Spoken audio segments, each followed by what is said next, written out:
اعوذ باللہ من الشیطان اللعین الرجیم بسم اللہ الرحمن الرحیم رب اشرح لی صدری ویسر لی امری واحلل عقدۃ من لسانی یفقہوا قولی ان اللہ وملائکتہ یصلون علی النبی یا ایہا الذین آمنوا صلوا علیہ وسلموا تسلیما.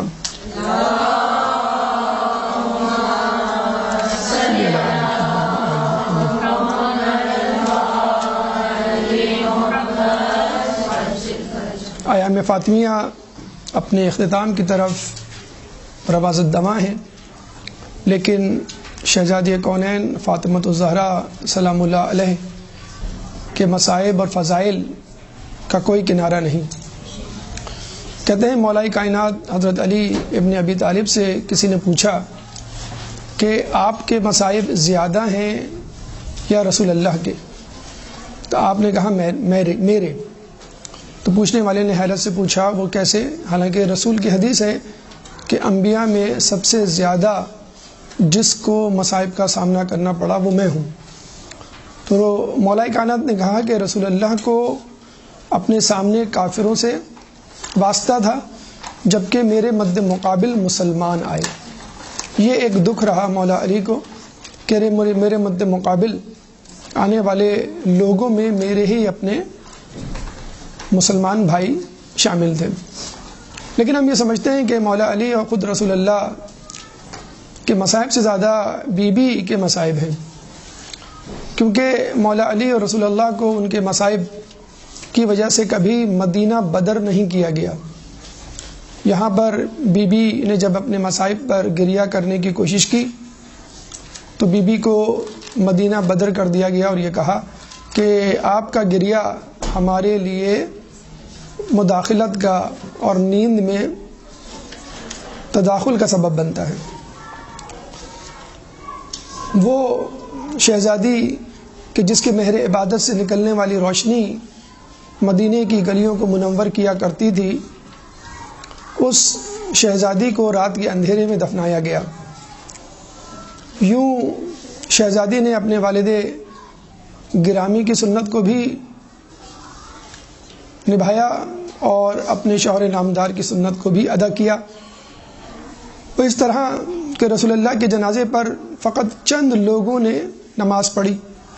اسی طرح بی بی کے جنازے پر نماز پڑھنے والوں کی تعداد فقط 7 تھی. اور مولا کائنات کی قبر کو گمنام رکھا گیا اور بی بی نے بھی اپنی قبر کو گمنام رکھنے کا کہا. لیکن آج رسول اللہ کے روضے مبارک پر اور امیر المومنین کے روضے مبارک پر لاکھوں زائرین روزانہ زیارت کے لیے جاتے ہیں، لیکن افسوس بی بی کی زیارت پر کوئی فاتحہ پڑھنے والا نہیں. یوں بی بی کے مصائب ہمیں ان دونوں کے مصائب سے زیادہ لگتے ہیں.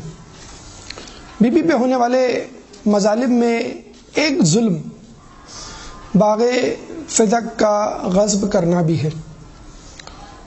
اہل سنت کے بہت بڑے عالم دین شاہ عبداللہ محدث دہلوی شاہ ولی اللہ کے بڑے صاحبزادے حدیث کی کتاب مشکات شریف میں فرماتے ہیں از مشکل ترین قضاء قضیہ فاطمۃ الزہرا است، یعنی مشکل ترین قضیوں میں مسئلوں میں سب سے مشکل مسئلہ جناب زہرا کا ہے.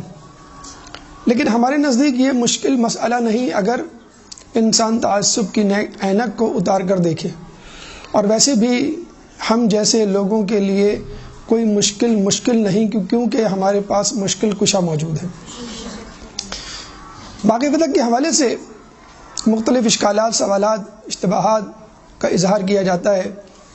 چنانچہ ہم آپ کے سامنے آج کی نشست میں 12 سوالات اور ان کے جوابات آپ کے سامنے پیش کریں گے. آئیے پہلے سوال کی طرف چلتے ہیں، اور وہ یہ ہے کہ باغ فدق کیا ہے؟ باغ فدق کھجوروں کے باغات پر مشتمل ایک باغ. کچھ تاریخ کی کتابوں میں ملتا ہے کہ یہ 7 باغات پر مشتمل ایک اراضی ہے، ایک پراپرٹی ہے، ایک قابل کاشت زمین بلکہ زرخیز زمین. مدینے سے چند فرسخ اور آج کل کے حساب سے 140 کلومیٹر دور. اور اس آبادی پر یہودیوں کا قبضہ تھا. جب یہودی مدینے میں اپنے لیے مشکلات کا سامنا کر رہے تھے اور بدستور سازشوں میں مصروف تھے تو ان یہودیوں کو مدینہ بدر کر دیا گیا تھا. تو یہ مدینے کے اطراف بہت سارے علاقوں میں سمٹ گئے تھے. سب سے زیادہ اور مضبوط قلعہ خیبر کا تھا. اس کے بعد یہ علاقہ فدق کا قلعہ. خیبر اس لیے مشہور تھا کہ وہاں پر ملیٹنٹس جنگجو سپاہی رہا کرتے تھے، سمجھ لیں ایک فوجی چھاونی تھی. اور فدق اس لیے مشہور تھا کہ یہ انتہائی زرخیز زمین تھی، اور یوں دیکھا جائے تو خیبر کی آمدنی بھی فدق سے پوری ہوا کرتی تھی. تو فدق ایک فوجی چھاونی تھا اور خیبر اور فدق اس فوجی چھاونی کو معاشی کمک مدد پہنچانے کے لیے ایک جگہ تھی. اور آپ کو معلوم ہے کہ اگر کسی ملک کسی علاقے کی فوجی معاش پر ضرب لگ جائے تو وہ ملک وہ علاقہ بہت جلد ہلاکت کی طرف چلا جاتا ہے. چنانچہ اس سرزمین فدق پہ یوشع بن نون سردار تھا، اور جب رسول اللہ خیبر سے واپس آ رہے تھے تو خیبر کی فتح کا اعلان ڈنکا یہاں بھی بجا. اور یہاں پہ رہنے والے افراد نے یہ کہا کہ اگر مسلمانوں نے ہم پر بھی حملہ کر دیا تو ہم ہلاک ہو جائیں گے، تہس نہس ہو جائیں گے، اور ہمارا مال و اسباب بھی لوٹ لیا جائے گا. چنانچہ انہوں نے آپ سے صلح کر لی. کہتے ہیں کہ اس فدق کی آمدنی بہت زیادہ تھی، انارمس اور ہیوج آؤٹ پٹ تھا اس کا، 24 تا 70 ہزار دینار سالانہ. شاید 24,000 یا 70,000 دینار آپ کی کیلکولیشن میں نہ آئے یا نہ سمجھ میں آئے، لیکن اس بات سے اندازہ لگا لیجئے فدق کی معاشی آؤٹ پٹ کی اہمیت کا کہ 24,000 یا 70,000 کس طرح امپورٹنس کے حامل تھے اس زمانے میں، کہ رسول اللہ بنی ہاشم کی ضروریات کو پوری کرنے کے بعد یتیم مساکین کو خیرات کرنے کے بعد جو آمدنی بچتی تھی اس کو جنگی اخراجات میں خرچ کرتے تھے. یعنی کسی بھی ملک کا جو ملٹری بجٹ ہوتا ہے وہ بہت امپورٹنس کا حامل ہوتا ہے. آج بھی ملکوں میں جن ملکوں میں خانہ جنگی کی کیفیت رہتی ہے یا اپنے پڑوسیوں سے وہ پریشان ہیں یا خطرہ محسوس کرتے ہیں، ان کا جنگی بجٹ بہت زیادہ ہوتا ہے. تو آپ اندازہ لگا لیجئے کہ فدق اس زمانے میں مسلمانوں کی جنگی شعبجات کے حوالے سے کتنی اہمیت رکھتا تھا. چنانچہ فدق یہودیوں کی ملکیت تھا. فدق ایک بہت زیادہ معاشی طور پر مستحکم اور زرخیز علاقہ تھا، اسی لیے اس کا قضیہ اور زیادہ مشہور و معروف ہوا، اور رسول اور بی بی کی شہادت کے بعد بھی یہ قضیہ چلتا رہا. اب آئیے سوال کی طرف. سوال نمبر 2 کہ یہ باغ فدق رسول کو کیسے ملا. رسول اللہ جب خیبر کے بعد پلٹ رہے تھے مدینے کی طرف تو راستے میں فدق کی زمین آتی تھی. چنانچہ وہاں کے لوگوں نے یہ سوچا کہ اگر ہم نے مزاحمت کی تو یہ علاقہ ہمارے ہاتھ سے جائے گا. چنانچہ یوشع بن نون نے رسول اللہ کو پیغام بھجوایا کہ ہم آپ سے صلح کرنا چاہتے ہیں، اور صلح کے بدلے میں آدھا فدق آپ کو دینا چاہتے ہیں، اور اگر آپ چاہیں تو بقیہ جو زمین ہم آپ کو دیں گے اس زمین پہ ہم پہلے سے کاشتکاری کر رہے ہیں، ہم کرتے رہیں گے، اور اس کاشتکاری کے عوض آپ ہمیں کچھ اجرت دے دیجئے گا، اور آمدنی جو ہوگی، آؤٹ پٹ جو ہوگا وہ آپ کا ہوگا. یعنی آم کے آم گٹھلیوں کے دام، آپ کو کچھ بھی نہیں کرنا پڑے گا، آپ بس اپنے گھر جائیں اور آدھی آمدنی فدق کی آپ کو ملتی رہے گی. چنانچہ رسول اللہ نے یہ صلح کر لی اور اپنے مدینے واپس آ گئے. لیکن جو آیت فتح کی زمین کو رسول اللہ کو ہینڈ اوور کرنے کے لیے بتلائی جاتی ہے وہ اس وقت نہیں اتری، وہ اس سے پہلے اتر چکی تھی، اور وہ سورہ حشر کی آیت نمبر 6 اور 7. سورہ حشر قرآن کا 59واں سورہ ہے، چیپٹر 59 اور ورس نمبر 6 اور 7. کہتے ہیں، پہلے آیت سن لیجیے پھر اس کا بیک گراؤنڈ آپ کو بتاتے ہیں کہ جس کے تحت فتح کی زمین جو ہے وہ رسول اللہ کا حصہ بنی. اللہ تعالیٰ سورہ حشر آیت نمبر 6 اور 7 میں فرماتا ہے، وما افاء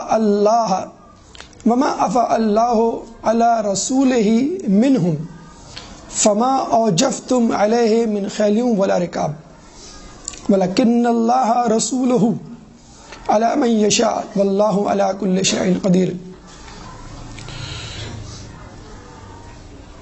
ما افاء اللہ علی رسولہ من اہل القری فللہ وللرسول ولذی القربى والیتامى والمساکین وابن السبیل وما آتاکم الرسول فخذوہ وما انہا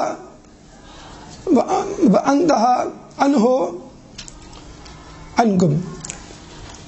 یعنی جو سب سے پہلے ہم اوپر چلتے ہیں کہ وما افاء اللہ علی رسولہ منہم، اور اللہ جب تمہارے رسول کو کوئی چیز ایسی دے دے کہ جس پر فما اوجفتم علیہ من خیل ولا رکاب، کہ جس کے لیے تم نے کوئی مشقت نہ اٹھائی، یعنی گھوڑے نہیں دوڑائے اور اونٹ نہیں دوڑائے، تو وہ مال اللہ کے رسول کا ہے. اور پھر ولکن اللہ رسولہ علی من یشاء، کہ اللہ تعالیٰ جس پر چاہے اپنے رسولوں کو غلبہ دے دیتا ہے. واللہ علی کل شیء قدیر، اور اللہ تعالیٰ ہر چیز پر قادر ہے.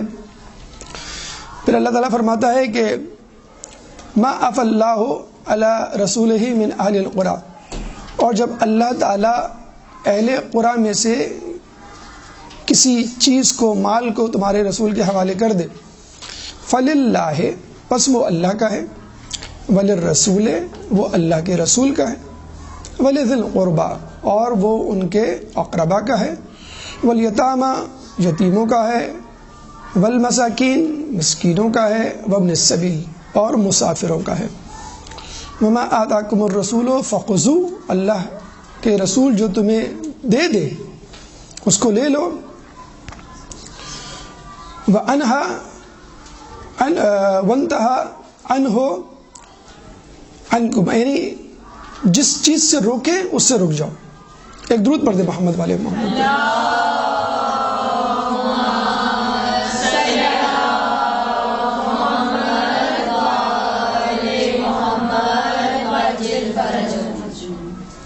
وما نہاکم عنہ فانتہوا، اور جس چیز سے روکے اس سے رک جاؤ.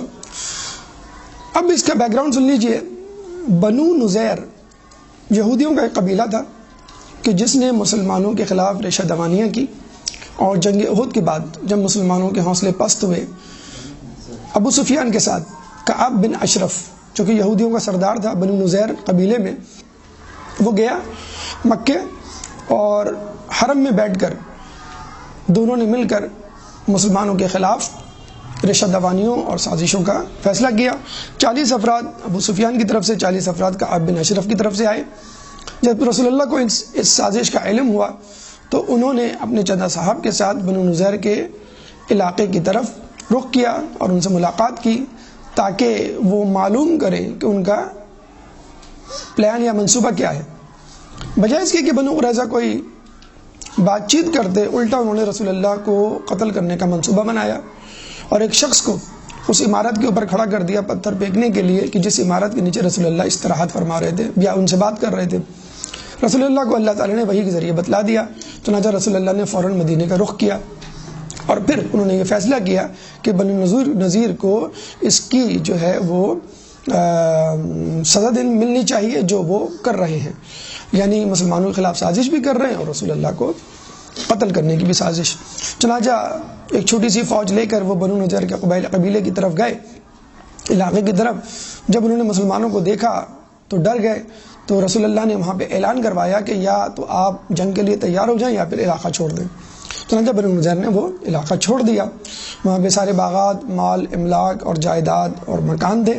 اصحاب رسول اللہ کے پاس آئے اور کہنے لگے کہ آپ ان مال میں سے 1/4 آپ لے لیں اور 3/4 ہمیں دے دیں تاکہ ہم تقسیم کر لیں۔ تو اللہ تعالیٰ نے سورہ حشر کی آیت نمبر 6 اور 7 اتاری کہ وما افاء اللہ علی رسولہ منہم، کہ جو کچھ اللہ تعالیٰ رسول کو دے اس مال میں سے جس کے لیے تم نے کوئی زحمت نہیں اٹھائی تو اس میں تمہارا کوئی حصہ نہیں ہے، فقط یہ مال رسول اللہ کا ہے۔ پھر رسول اللہ کو ایک گائیڈ لائن دے دی کہ بھئی یہ مال تم کس طرح خرچ کرو، کہ یہ مال اللہ کے لیے ہے فللہ ہے، اللہ کے رسول یعنی تمہاری ذاتی ضروریات اخراجات کے لیے وللرسول ہے، ولذی القربى تمہارے خاندان والوں کے لیے، تمہارے عزیز و اقربا کے لیے، پھر والیتامى والمساکین وابن السبیل یتیموں کے لیے ہے اور مساکین کے لیے اور مسافروں کے لیے ہے۔ اب یہاں سے مال فے کو سمجھ لیجئے، مال فے کیا ہے؟ مال فے اس آیت کے لفظ سے ہی نکالا گیا ہے، وما افاء اللہ، کہ جو کچھ اللہ تعالیٰ رسول کو دے بغیر لڑے تو وہ رسول کا ہے۔ تو مال فے وہ مال ہے جو مسلمانوں کو بغیر لڑائی کے ملے، اور مال غنیمت وہ مال ہے، اس کے مقابلے میں مال فے کے مقابلے میں مال غنیمت کا لفظ استعمال کیا جاتا ہے کہ مال غنیمت وہ مال ہے جو لڑ کر ملے۔ چنانچہ جو لڑ کر ملے، جس میں مسلمان یا لوگ محنت کریں اور جو لوگ جنگ میں شریک ہو، اس مال میں تو لوگوں کا حصہ ہے، وہ مال تقسیم کیا جاتا ہے۔ پیدل والے کو 1 ملتا ہے اور جو گھڑ سوار ہوتا ہے اس کو 2 حصے دگنے حصے ملتے ہیں۔ لیکن یہ مال یا کوئی بھی مال جو بغیر لڑے ملے وہ اللہ کا ہے خالصتاً۔ اچھا، مال غنیمت، مال فے اور وہ اراضی جو غیر آباد ہو، معدنیات، اس طرح کی 12 اقسام ہیں اموال کی جو مال انفال کے تحت آتی ہیں۔ مال انفال یعنی جس مال کا کوئی مالک مشخص نہ ہو اور اللہ کا رسول اس کے لیے فیصلہ کرے کہ یہ مال کس کا ہوگا۔ تو مال فے وہ مال جو مسلمانوں کو بغیر لڑے ملے، مال غنیمت وہ مال جو مسلمانوں کو لڑنے کے بعد ملے، یہ مال فے ہے۔ اب مال فے کا مصرف کیا ہو، اللہ کے رسول کا ہے، وہ جس طرح چاہے خرچ کریں، لیکن اللہ تعالیٰ نے ایک گائیڈ لائن، ایک ٹپ دے دی کہ اگر ان چیزوں کا خیال رکھو تو بہت اچھا ہوگا۔ 6 یوٹیلیٹیز، 6 استعمالات بتلا دیے، یعنی اللہ کا مال ہے، رسول کا مال ہے، عزیز و اقربا کا مال ہے، یتیموں کا مال ہے، مسکینوں کا مال ہے اور مسافروں کا مال ہے۔ اچھا، اب دیکھیے کہ یہ مال ہے تو 6 یوٹیلیٹیز یا استعمالات کے لیے، لیکن گھوم پھر کے رسول ہی کا حصہ بنتا ہے، یعنی اللہ کے لیے ظاہر سی بات ہے، اللہ تو بے نیاز ہے، اللہ ان چیزوں کو استعمال نہیں کرے گا، رسول کو ملے گا، رسول کا مال رسول کا ہے۔ وَلِذِي الْقُرْبَى، رسول کے رشتہ دار اللہ کے رسول فیصلہ کریں گے میں کس رشتہ دار کو دوں کس کو نہ دوں۔ پھر یتیم، مسکین اور مسافر، اس کا فیصلہ بھی رسول کریں گے۔ چھٹے امام جعفر صادق علیہ السلام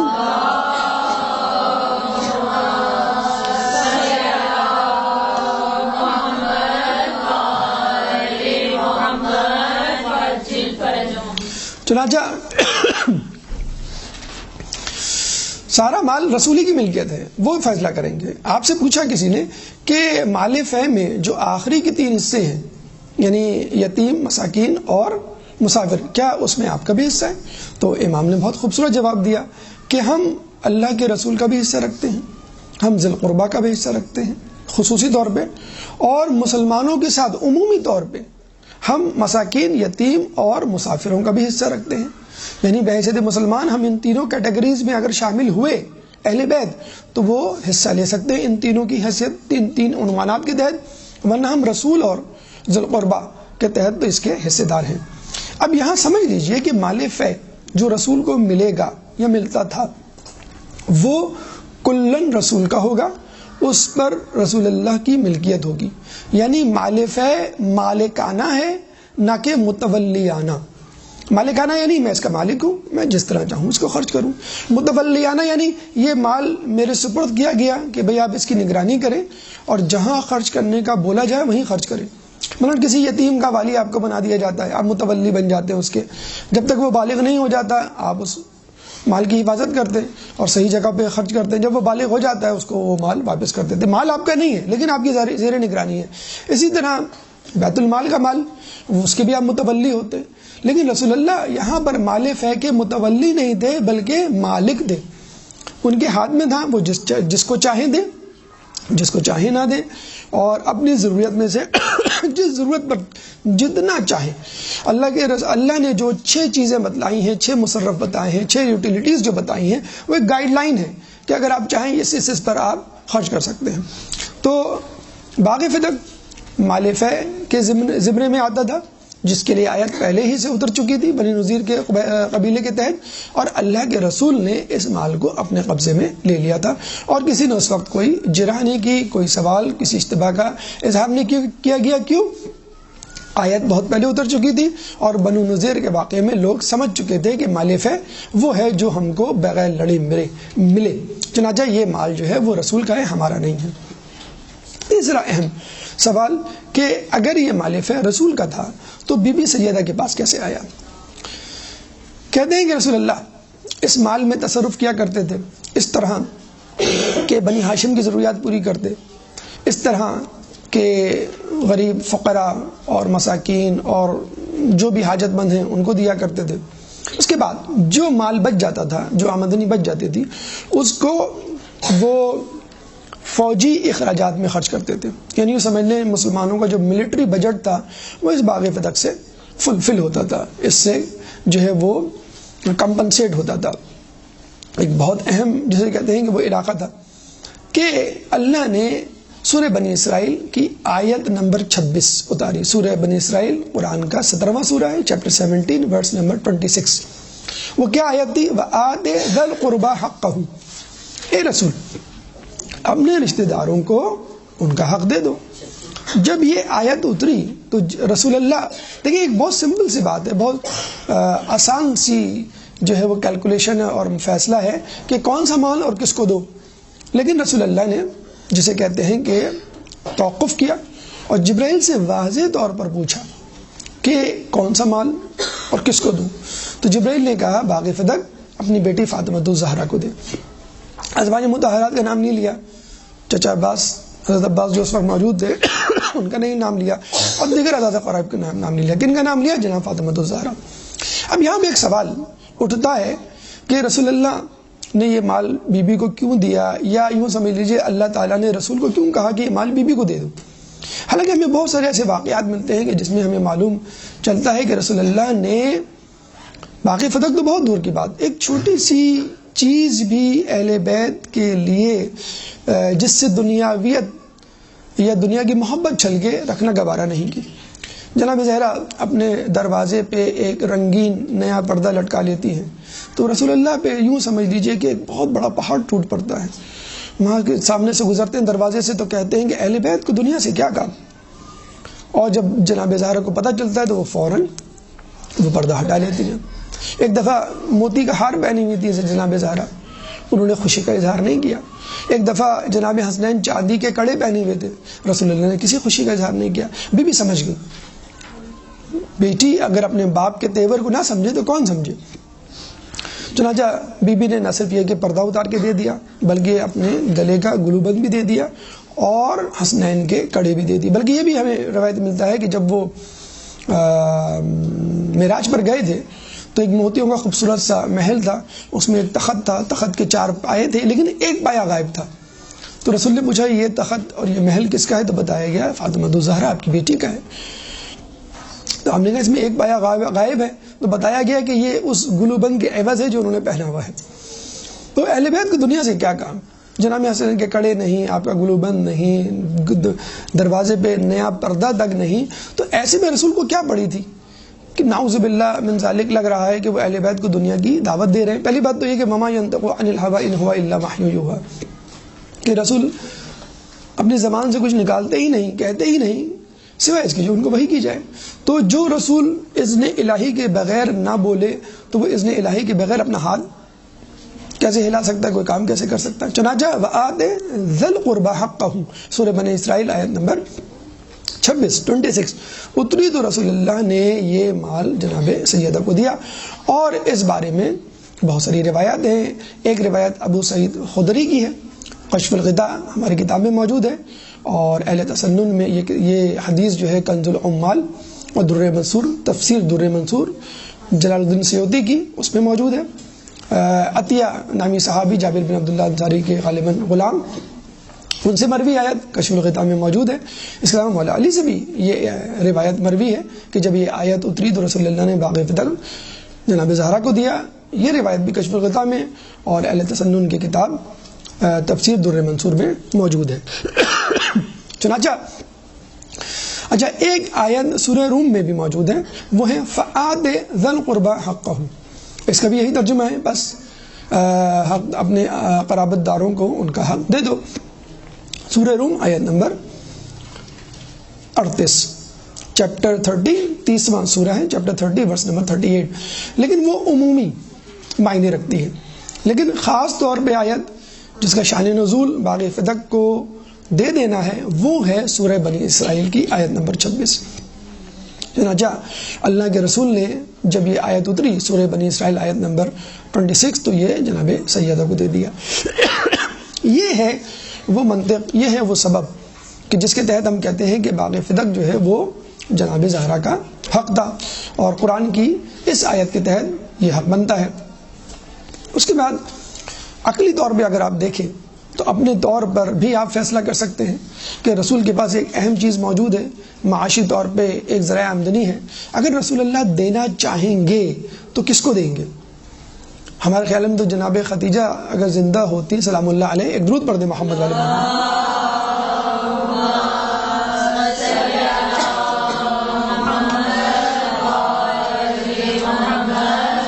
زندہ ہوتی تو ان کو دیتے. کیوں کہ انہوں نے سارا مال ورقہ بن نوفل کے حوالے کیا اور یہ کہا کہ حرم میں جا کے یہ اعلان کر دے کہ یہ سارا مال میری اجازت سے محمد کے تصرف میں ہے, وہ جسے چاہے دے. اور سونے چاندی کے ایسے ڈھیر لگ گئے کہ ڈھیر کے آمنے سامنے کھڑے ہوئے لوگ ایک دوسرے کو دیکھ نہیں سکتے تھے, یعنی ان کے قد سے اوپر. ملکۃ العرب کہلانے والی کس مقام پر پہنچ گئی, یعنی جس کے خیموں کے پردے چادریں جو ہیں وہ سونے کی ہوا کرتی تھی اور رسیاں ریشم کی ہوا کرتی تھی.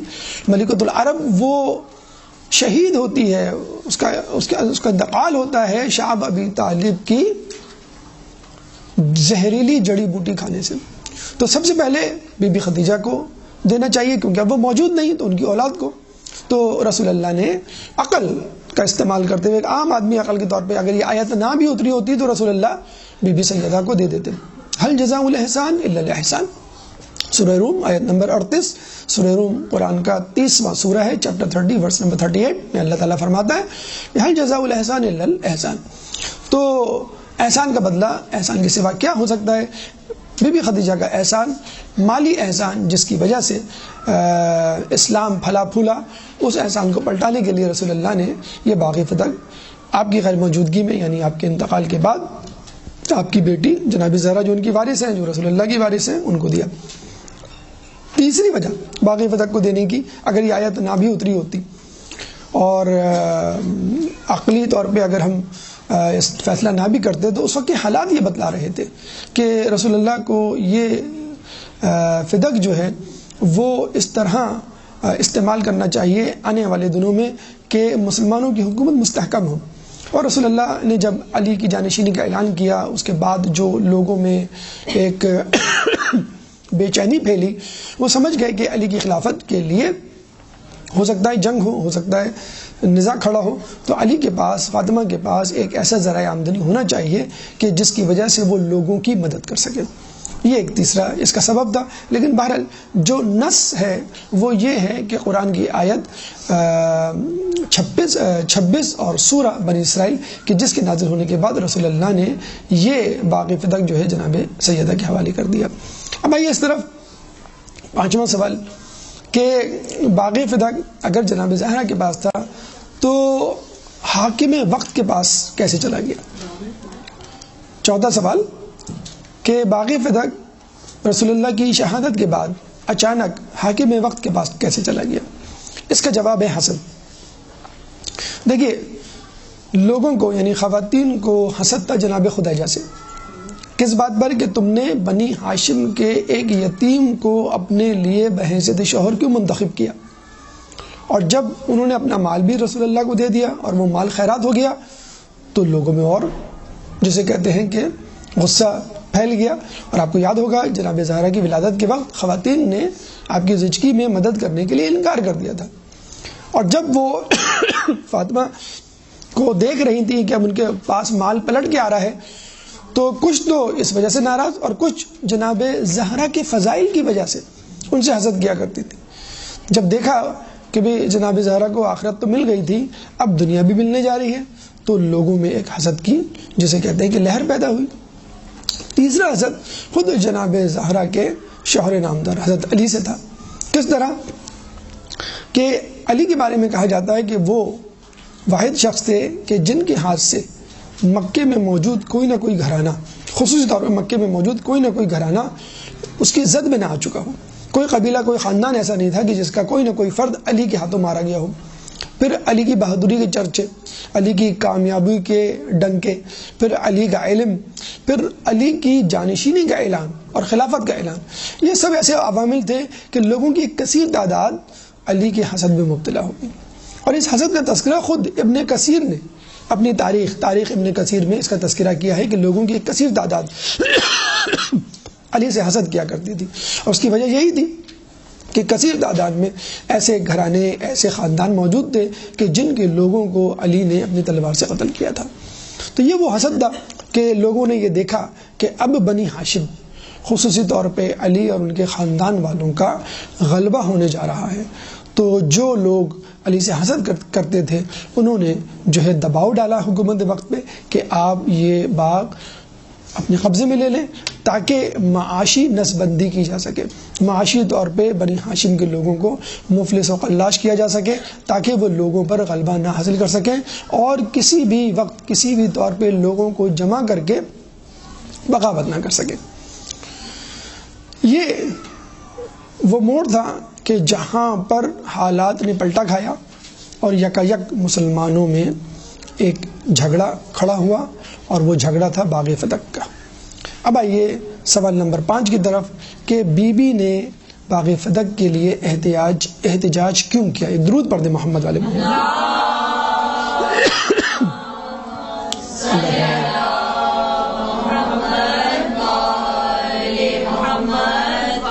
دیکھیے، ابھی ہم نے تذکرہ کیا کہ اہل بیت کو رسول اللہ دنیا سے دور رکھتے تھے۔ ٹھیک ہے، انہوں نے قرآن کی آیت کے اترنے پر ان کو واپس کر دیا، لیکن اگر کوئی چیز آپ کی چلی جائے اور اس پہ آپ وابلہ مچائیں تو دنیا والے کیا سمجھیں گے؟ وہ یہی سمجھیں گے کہ بھئی آپ کو دنیا سے بڑی محبت ہے، آپ کو اس چیز سے بڑی محبت ہے، آپ کو آخرت کی کوئی پرواہ نہیں ہے۔ چاہیے جائے کہ ہم اہل بیت کے بارے میں یہ سوچیں کہ فقط ایک باغ کے جانے پر بی بی اتنی بھر گئی، بی بی کا پردہ ایسا کہ لوگ جو ہے وہ ان کو باہر نکلتے ہوئے کبھی نہیں ان لوگوں نے دیکھا۔ تو کس طرح وہ بنی ہاشم کی خواتین کو لے کر خلیفہ کے دربار میں اور سب لوگوں کے سامنے، اور کہتے ہیں بی بی جو ہیں وہ اپنے حجرے کے دروازے سے ڈائریکٹ مسجد نبوی میں نہیں آئیں، بلکہ وہ باہر گئیں اور صدر دروازہ جو تھا مسجد نبوی کا اس وقت، اس سے اندر آئیں تاکہ تمام لوگوں کو پتہ چل جائے کہ میں آ گئی ہوں، میں آئی ہوئی ہوں، اور میرا آنا یقیناً کسی اہم مسئلے کے لیے ہوگا۔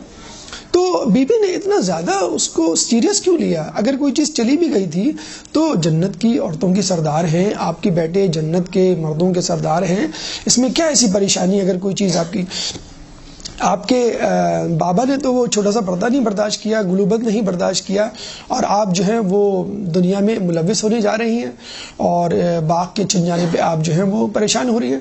اگر آپ احتجاج نہ کرتی اور شور نہ مچاتی تو کیا جاتا؟ ٹھیک ہے، دنیا ہاتھ سے چلی گئی، لوگوں کی چلی جاتی، لوگوں کی چوریاں ہو جاتی ہیں، لوگوں کا جو ہے وہ مال غصب ہو جاتا ہے۔ اگر آپ خاموش ہوتی تو کچھ لوگوں کو یہ خیال ہے کہ آپ کی شخصیت کے وقار میں اضافہ ہوتا، انہوں نے باقی فدق میں احتجاج کر کے غالباً کچھ لوگوں کے مطابق اپنی شخصیت کو ہلکا کیا، یا جیسے کہتے ہیں کہ اپنی فضیلت میں کمی کا سبب بنی۔ دیکھیے بی بی نے احتجاج کیوں کیا؟ باقی فدق کے چھن جانے کے بعد بی بی کے پاس دو راستے تھے۔ نمبر ایک راستہ دستبرداری، یعنی وہ دستبردار ہو جاتی اور کچھ نہ بولتی۔ نمبر دو احتجاج۔ دستبرداری، اگر بی بی دستبردار ہو جاتی اور کچھ نہ بولتی تو پہلی بات تو یہ کہ تاریخ مسخ ہو جاتی۔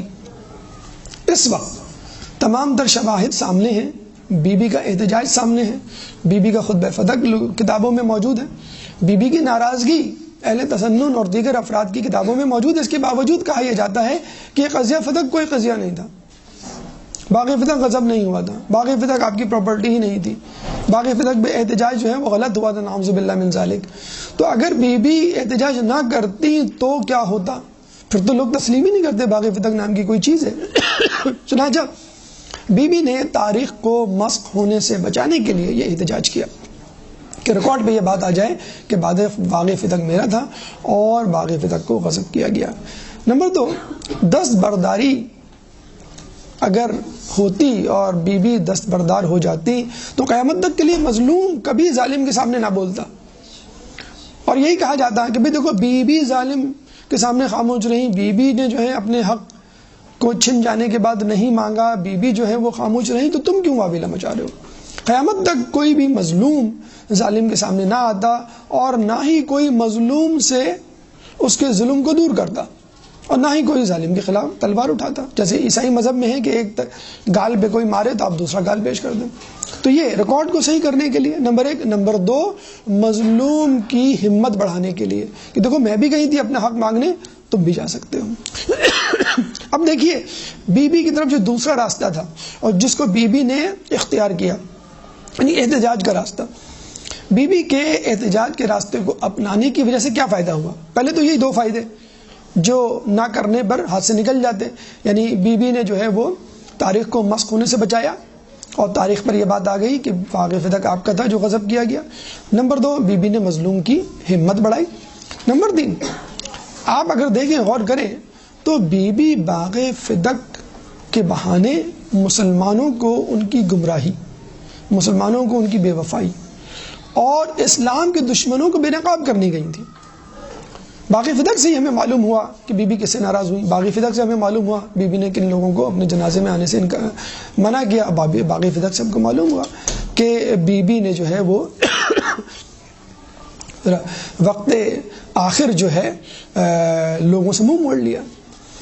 لیکن جو سب سے اہم بات لوگ اکثر اس کو نظر انداز کر دیتے ہیں وہ یہ کہ بی بی کا اگر آپ باغ فدق کا خطبہ پڑھیں تو اس میں خلافت علی اور امت کی بے وفائی کا تذکرہ زیادہ ملے گا بنسبت باغ فدق کے۔ چنانچہ باغ فدق کا مقدمہ، یا یوں کہہ لیجئے مقدمہ فدق دراصل مقدمہ خلافت علی ہے، اور اگر آپ پڑھیں باغ فدق کا خطبہ، مقدمہ فدق کا خطبہ، تو آپ کو اس میں ملے گا کہ کس طرح آپ نے خلافت علی کے حوالے سے کہا کہ اگر تم لوگ علی کے ہاتھ پہ بیعت کر لیتے تو علی قیامت تک کسی کو صراط مستقیم سے نہ ہٹاتے، کوئی شخص صراط مستقیم سے گمراہ نہ ہوتا۔ ایک اہم بات یہاں ہمیں ملتی ہے وہ یہ کہ رسول کے بعد بی بی نے جس طرح خلافت علی کو ہائی لائٹ کیا ہے کسی اور نے نہیں کیا۔ یہ بالکل ایسا ہے کہ جس طرح بی بی زینب سلام اللہ علیہ، ایک درود پڑھ دے محمد علیہ،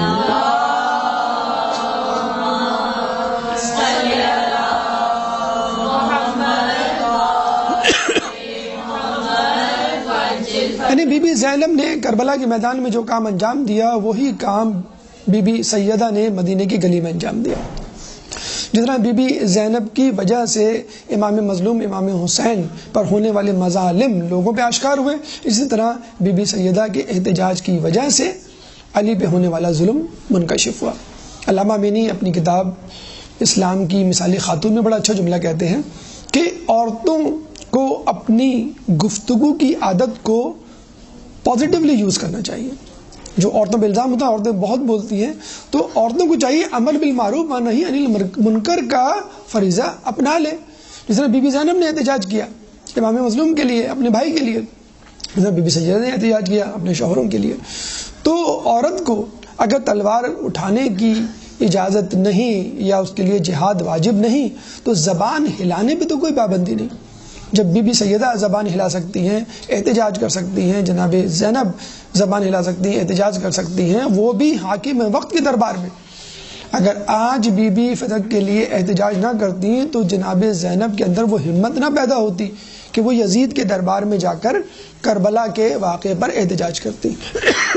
لیکن اس سے بہرحال بی بی کی سیرت ہے، ہمیں فائدہ اٹھانا چاہیے اور اس سے یہ نتیجہ اخذ کرنا چاہیے کہ جو خواتین اپنے شوہروں کے خلاف زبان چلاتی ہیں ان کو چاہیے کہ اپنے شوہر کی حمایت میں زبان چلائیں. ایک درود پڑھ دیں محمد والے محمد.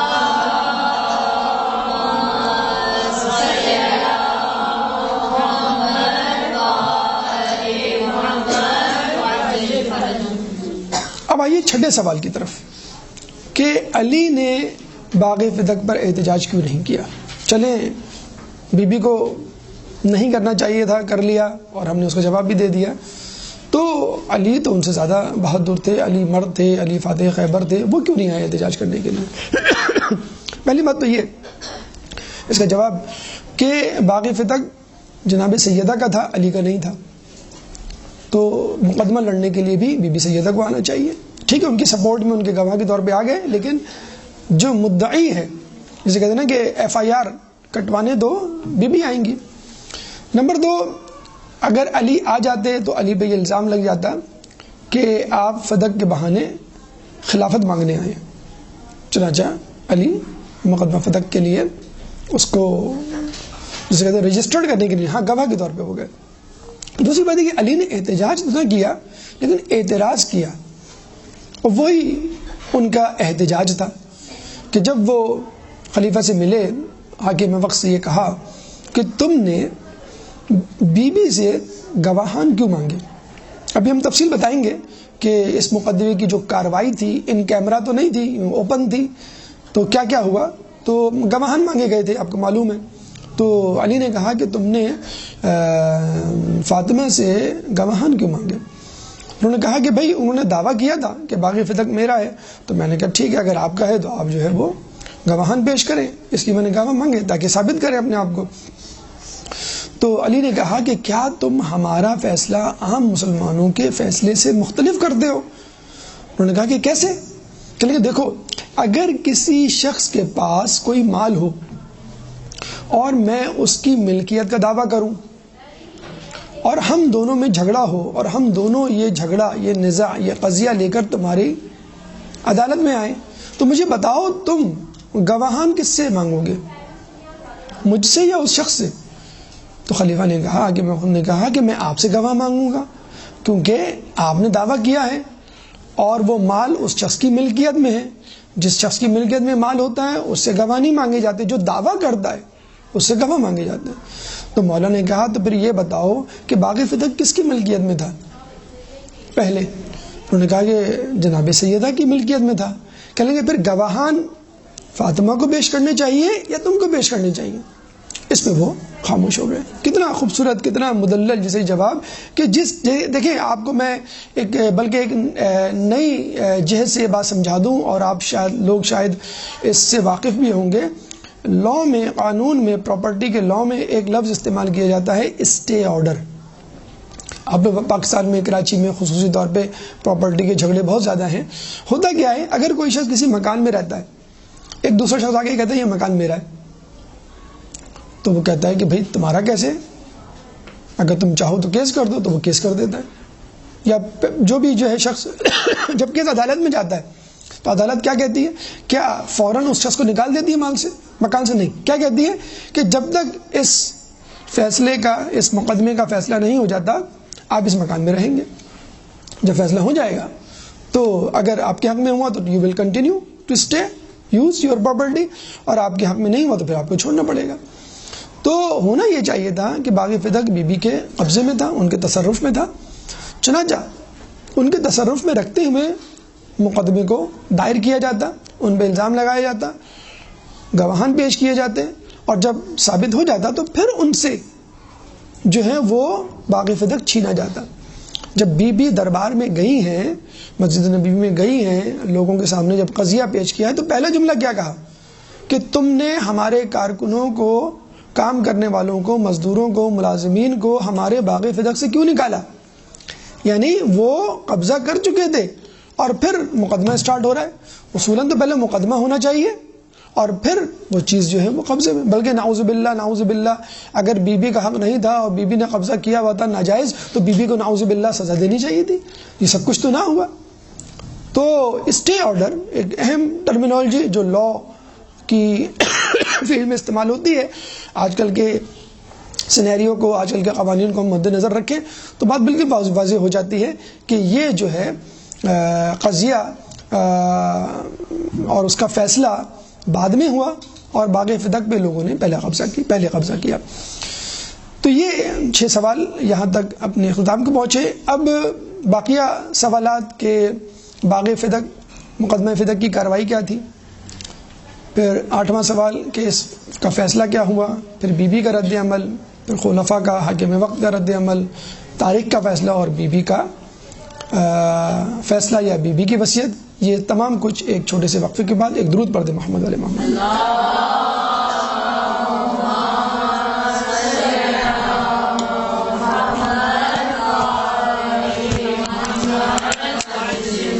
گفتگو کا سلسلہ وہیں سے ہم شروع کرتے ہیں۔ ہم نے باغ فدق کے حوالے سے گفتگو کی کہ باغ فدق کیا ہے، اس کے بعد باغ فدق رسول اللہ کے پاس کیسے آیا، پھر تیسرا سوال باغ فدق بی بی سیدہ کے پاس کس طرح پہنچا، کس نص کے تحت، کس اصول کے تحت، چوتھا سوال کہ رسول کی شہادت کے بعد اس باغ فدق کو حاکم وقت نے اپنے قبضے میں کیوں لیا، پانچواں سوال بی بی نے احتجاج کیوں کیا، چھٹا سوال مولا علی نے احتجاج کیوں نہیں کیا یا کس طرح کیا۔ اب آئیے 7ویں سوال کی طرف کہ مقدمہ فدق کی کارروائی کیا تھی۔ مقدمہ فدق کی کارروائی بہت زیادہ ضروری ہے، فریقین کے دلائل سننا اور یہ دیکھنا کہ کن کے دلائل میں وزن ہے، اس حوالے سے کہ جو دعویٰ کرنے والی خاتون تھیں وہ کوئی عام خاتون نہیں تھی، رسول اللہ کی بیٹی اور شہزادی کونین، جنت کی عورتوں کی سردار، اور اس دوسری طرف باقی تمام افراد۔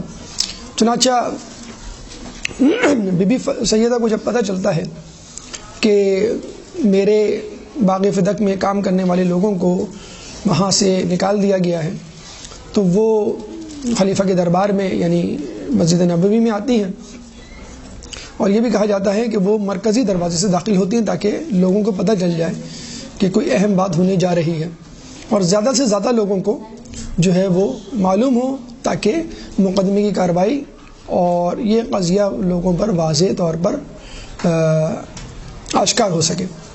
چنانچہ بی بی جب دعویٰ کرتی ہیں، احتجاج کرتی ہیں، تو ان سے کہا جاتا ہے کہ آپ گواہان لے کر آئیں کہ یہ باغ فدق جو ہے وہ آپ کا ہے۔ اچھا، اس باغ فدق کی کارروائی کو ہم 3 جہتوں سے دیکھ سکتے ہیں۔ نمبر 1 بطور ہبہ، نمبر 2 بطور میراث، اور نمبر 3 بطور صدقہ۔ بطور ہبہ اور بطور میراث تو خود بی بی سیدہ کی طرف سے دعویٰ تھا، اور بطور صدقہ حاکم وقت کی طرف سے دعویٰ تھا کہ یہ صدقہ ہے نہ کہ ہبہ یا کوئی میراث۔ چنانچہ پہلے جو دعویٰ کیا گیا وہ ہبہ کے حوالے سے کہ رسول نے مجھے دیا تھا، یہ باغ میرا ہے اور تم نے اس پر کیوں قبضہ کیا۔ انہوں نے گواہان طلب کیے تو آپ نے گواہان میں مولا علی کو پیش کیا، ام ایمن کو پیش کیا اور جناب حسنین یعنی امام حسن امام حسین کو پیش کیا۔ اب لوگوں نے آپ کی طرف سے پیش کیے جانے والے گواہان میں کچھ نقائص بتلائے اور یہ کہا کہ گواہی ناکافی ہے۔ وہ نقائص کیا تھے یا ان گواہان کی گواہی کو قبول کیوں نہیں کیا گیا؟ 3 طریقے سے اعتراض کیے گئے، ان اعتراضات کے جوابات بھی ہم آپ کو دیتے چلیں۔ پہلا اعتراض یہ کیا گیا کہ گواہی ناکافی ہے۔ عددن، یعنی مولا علی تھے اور ایمن، تو مولا علی کے ساتھ ایک مرد ہونا چاہیے تھا یا ایمن کے ساتھ ایک عورت، تاکہ دو مرد یا ایک مرد دو عورتوں والی گواہی مکمل ہو جائے۔ عددن کے حوالے سے ہم جواب دیتے چلیں کہ دیکھیں، مولا علی کو فقط ایک فرد سمجھنا یا مولا علی کے ووٹ کو فقط ایک ووٹ سمجھنا، یہ انتہائی جسے کہتے ہیں کہ حقارت آمیز رویہ ہے مولا علی کے ساتھ۔ دیکھیں، کوئی ایسا عموم نہیں، کوئی ایسا عمومی مسئلہ نہیں جس میں ایکسیپشنز، تخصص نہ ہو۔ کیا مولا علی کی حیثیت، مقام و مرتبہ خزیمہ بن ثابت سے کم تھا کہ جن کو رسول اللہ نے ذو الشہادتین کہا تھا، اور ان کی شہادت، ان کی گواہی پر وہ مقدمات کے فیصلے کر دیا کرتے تھے، اور رسول کے بعد بھی خزیمہ بن ثابت کی گواہی پر بغیر کسی دوسرے گواہ کو طلب کیے فیصلے ہو جاتے تھے؟ تو کیا مولا علی کی حیثیت اور قابلیت اور مقام و مرتبہ خزیمہ بن ثابت سے بھی کم تھا؟ بلکہ ہمیں تو روایت میں یہ بھی ملتا ہے کہ جابر بن عبداللہ انصاری نے ایک دفعہ خلیفہ کے سامنے آگے کہا کہ رسول نے مجھ سے کہا تھا کہ بحرین کے خراج میں تمہارا بھی حصہ ہوگا، چنانچہ بحرین کا خراج آیا ہے تو مجھے اس میں سے حصہ دو۔ تو خلیفہ نے ان سے کوئی گواہ نہیں طلب کیا مزید، کوئی دوسرا۔ تو کیا علی کی حیثیت جابر بن عبداللہ انصاری خزیمہ بن ثابت سے کم ہے کہ آپ ان سے کہہ رہے ہیں کہ آپ ایک اور جو ہے وہ گواہ لے کر آئیں؟ پھر ایمن، جناب سیدہ کی کنیز، جن کو خود آپ نے جنت کی بشارت دی تھی، بلکہ انہوں نے گواہی دینے سے پہلے حاکم وقت سے پوچھا، تم کو معلوم ہے کہ میرے لیے جنت کی گواہی دی گئی ہے؟ حاکم وقت نے کہا ہاں مجھے معلوم ہے۔ ان کا اس کے باوجود تو میری گواہی نہیں قبول کرتے۔ پھر انہوں نے گواہی دی اور ان کی گواہی کو بہرحال قبول نہیں کیا گیا۔ پھر آپ یہ دیکھیں کہ اس میں مولا علی شامل ہیں، جناب حسنین شامل ہیں، اور جناب سیدہ تو خیر موجود تھی وہاں پر، رسول موجود نہیں تھے۔ تو یوں سمجھ لیجیے اہل کسا میں رسول نہیں تھے، ان کی شہادت وفات ہو چکی تھی۔ یہ وہ اہل کسا ہیں، یہ وہ پنجتن ہیں کہ جنہوں نے عیسائیوں کے خلاف گواہی دی تھی، اور عیسائیوں نے گواہی دینے سے پہلے یا مباہلہ ہونے سے پہلے ہی وڈرا کر لیا تھا کہ اگر یہ لوگ پہاڑ کو اشارہ کریں، حکم دیں تو یہ اپنی جگہ سے ہٹ جائے۔ تو جن لوگوں نے عیسائیوں کے خلاف گواہی دی، عیسائی مذہب اس وقت کے مذہب کو غلط ثابت کیا، آپ انہی کی گواہی کو کہہ رہے ہیں کہ تمہاری گواہی ناکافی ہے۔ ان کے مقابلے میں آنے والے لوگوں کو لعنت اللہ علی الکاذبین کہا، بتلا دیا کہ جب بھی یہ لوگ ہوں گے ان کے مقابل جو بھی شخص آئے گا وہ کاذبین میں سے ہوگا۔ تو ایسے لوگوں کی گواہی کو آپ نے ٹھکرا دیا۔ پھر ایک دوسرا اعتراض کیا گیا ہے کہ مولا علی چونکہ ان کے شوہر ہیں، رشتہ داروں کی گواہی کو قبول نہیں کیا جا سکتا، حالانکہ یہ وہی مولا علی ہیں جو کوفے میں اپنی خلافت کے دور میں اپنے بھائی کے ہاتھ میں گرم گرم سلاح دے دیتے ہیں کہ جب وہ ان سے قرض یا پیسہ مانگتے ہیں کہ کیا تم مجھ سے جہنم کی آگ کا تقاضا کر رہے ہو؟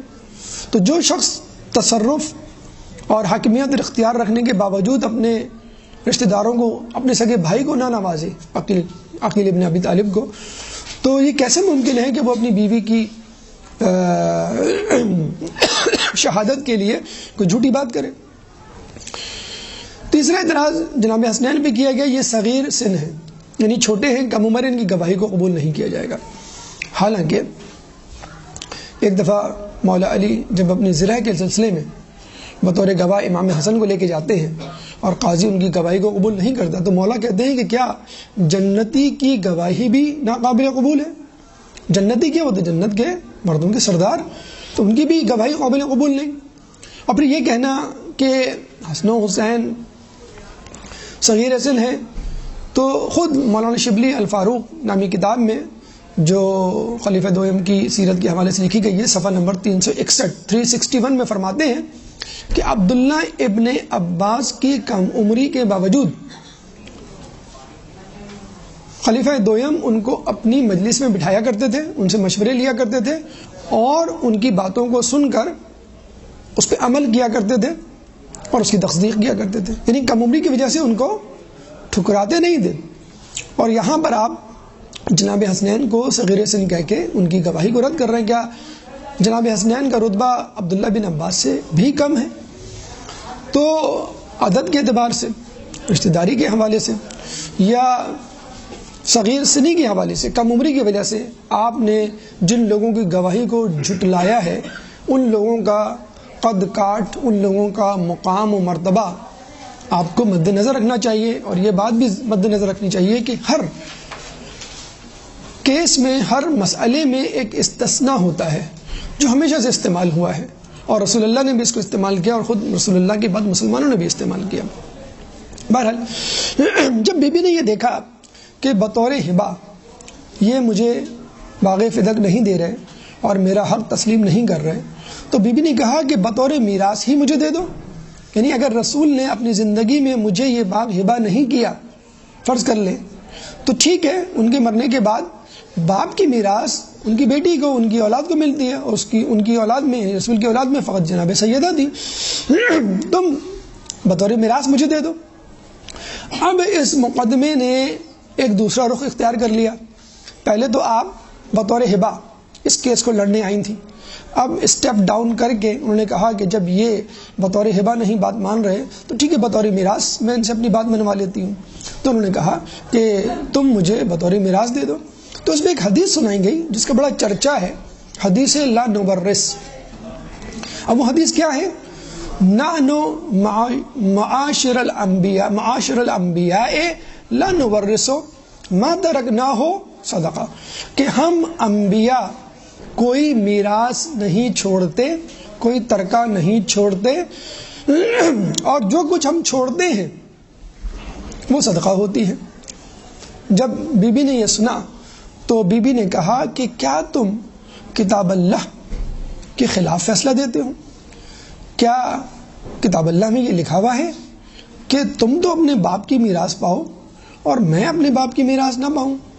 تم کیا جان بوجھ کر کتاب اللہ کو پس پشت ڈالے ہوئے ہوں؟